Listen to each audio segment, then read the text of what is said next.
So, kamusta po mga ka-Streetwise? Ako po si Takero Miyamoto at welcome po sa aking munting channel. So, mga kababayan, naalala nyo ba nung nakaraang hearing sa House?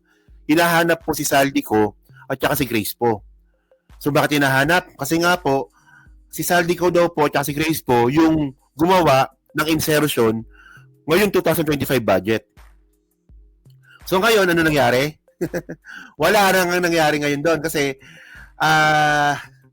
mukhang mukhang susuko na po si Grace po. Mukhang susuko na po. Mukhang magtuturo na po siya ng ibang tao. Ngayon, pinapalabas ngayon ni Grace po na wala daw po siyang alam sa nangyaring insertion.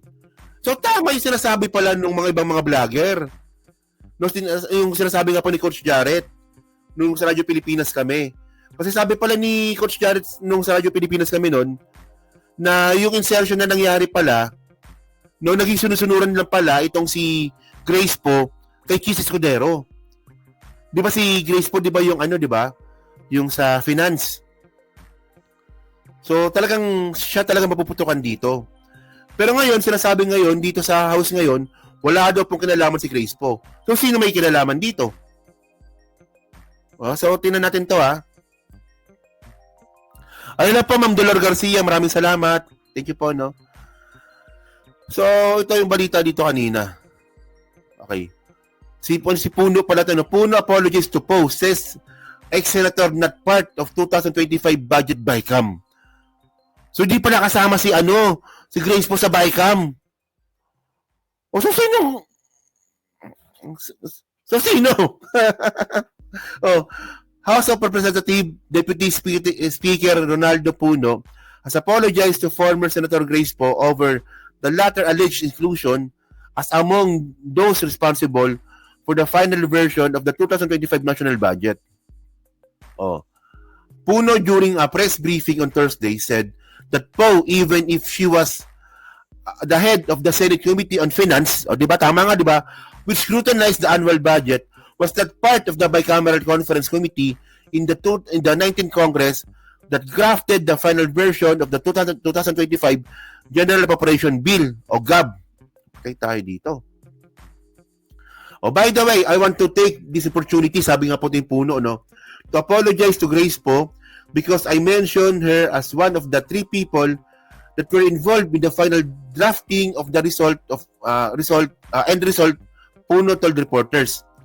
And I learned that even she was not really allowed to participate in the discussion, so I apologize to her in front of everybody, he added. Patay tayo dito.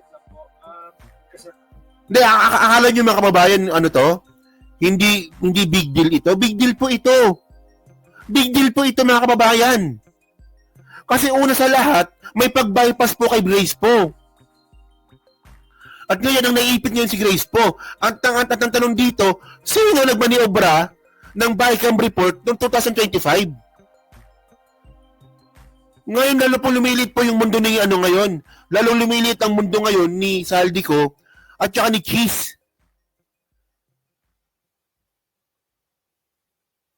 O, di ba? Yun yung sinabi po na hilo daw siya. Talaga? O, so ano to, turuan na to ngayon? Hindi kasi, kung sasabihin ni Grace po na wala naman akong alam dyan, so sino? Hindi pwedeng walang gumawa nun. O, para malinaw, no, may video dito. Tignan nyo to, ha? Oh. Kasi nabanggit nyo kanina, pinagbibintangan nga po, no, yung House of Representatives sa mga insertions. One point lang po, kasi nabanggit nyo kanina, pinagbibintangan nga po, no, yung House of Representatives sa mga insertions. Yung sabi nga po ninyo, DS, sasabihin naman, kinakana naman po ng mga congressman yung budget po. No? Pero, do you think head should roll, especially on the part of the DBM maybe, or sa kung sino man po yung dapat na managot sa nangyayaring ito, aside pa dun sa magiging recommendation po ninyo na ibalik nga po muna yung NEP sa DBM? Well, di ba continuing process ito?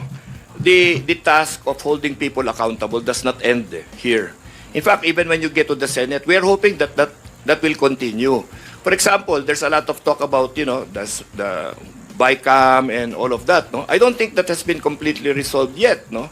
By the way, I want to take this opportunity to apologize to Senator Grace Poe, no? Kasi nabanggit ko siya as the three people that were involved in the final drafting of the end result, no?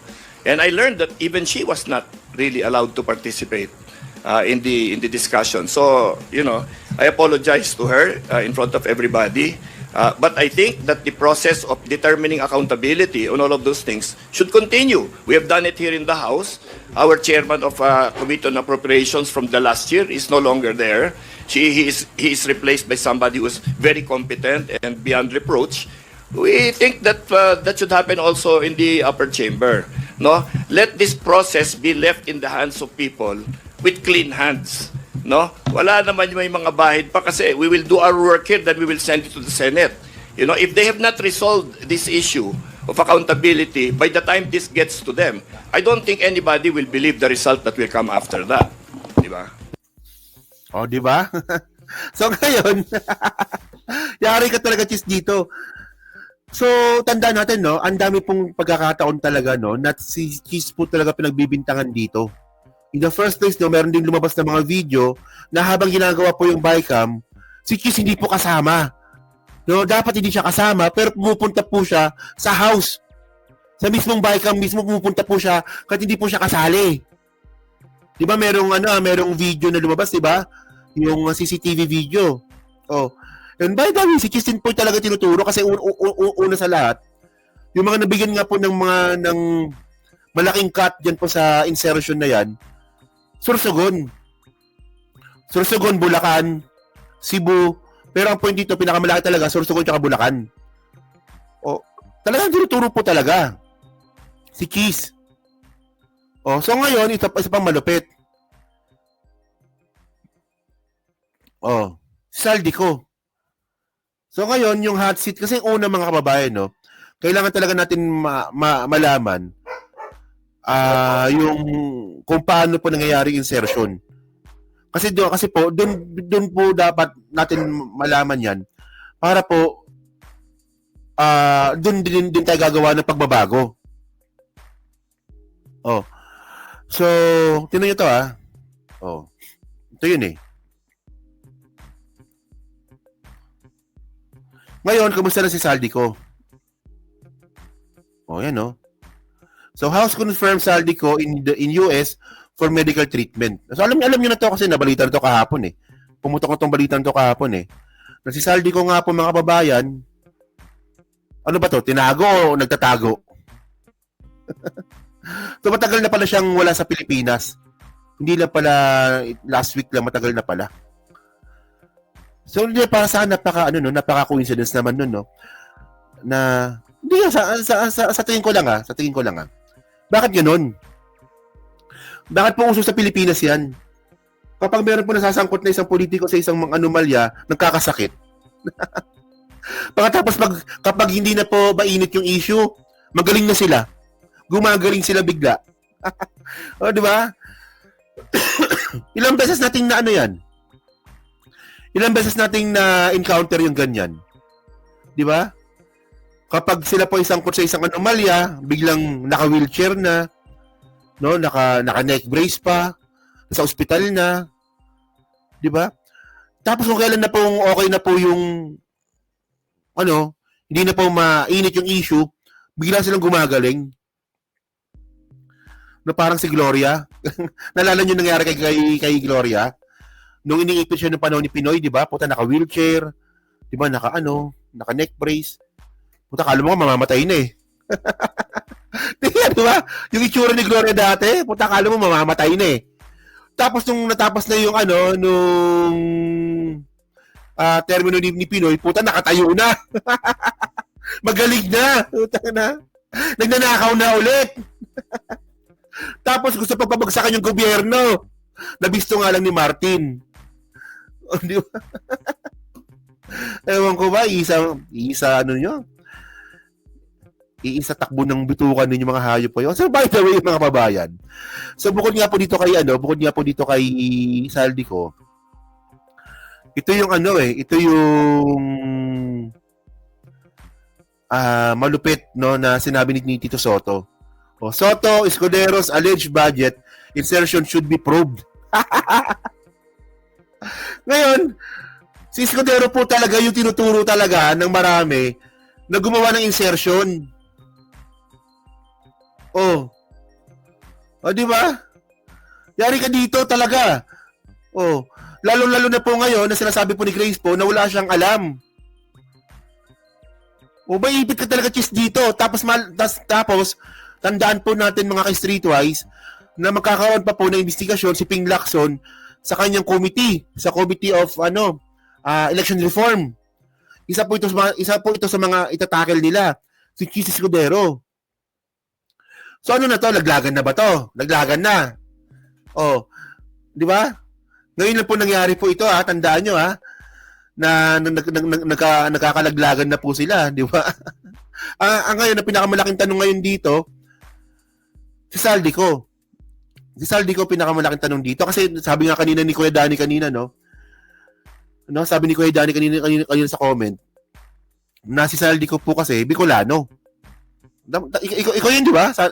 Kuya Danny, no? So magka-uragon sila ni Cheese. So, tingnan nyo, ewan ko lang, pero alam naman natin na ganun naman talaga yung kultura ng Pilipinas, kababayan. Pero sa tingin nyo ba, ganun bang ending nito? Hindi, actually, good job to, Kunwari kung si Grace po talaga, nag-deny na po na ganun na nga yung nangyari na wala siyang alam. So talagang ang kamay ngayon, ang ituturo talaga si Cheese na. Sure na po yun. O, di ba? So yun mga babae, so kayo po, ano pong masabi nyo nga po dito sa pag-deny po ni Grace po na siya daw po ay wala daw pong alam dyan nga po sa BICAM. Pero actually, ano siya dun, signatory siya dun, pumirma siya dun. Oo. Pero malaking pasabog po ito. Nasabihin nga po ni Grace po na siya daw po ay wala daw pong alam dyan po sa BICAM. Kasi ibig sabihin nun, binaypass po siya. So, sino nag-bypass? Oh, at bakit may insertion? Oh. Kasama daw ni Keith si Grace. Pero sabi naman ni Grace, hindi daw. Oh. So, yan, no? So, actually, developing story to. Tingnan natin kung ano mangyayari dito. So, kayo po, ano po masabi nyo nga po dito? Sa tingin nyo po ba talagang mauwi to sa laglagan? Kasi tandaan nyo, napaka controversial talaga ng na yan, ng 2025 insertion po na yan. Diba? O nga, tataka nga ako, no? Puta, 9 billion pesos insertion ni Cheese sa Sorsogon. Ang lit-lit ng Sorsogon.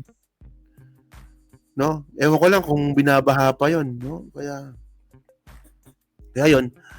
So, yun, so pa-comment lang po sa baba at binabasa ko pong lahat yan. At syempre, dyan po sa Team Replay. So, pa-like, pa-subscribe. Hindi naman kalabisan, pa-share na rin po ng video po na to, no? Yun na, so thank you mga kababayan. Yan na, so bago tayo magtapos, tingnan na po ako ng like, no? Kasi ilan ba yung like natin? 995. Hindi, 907.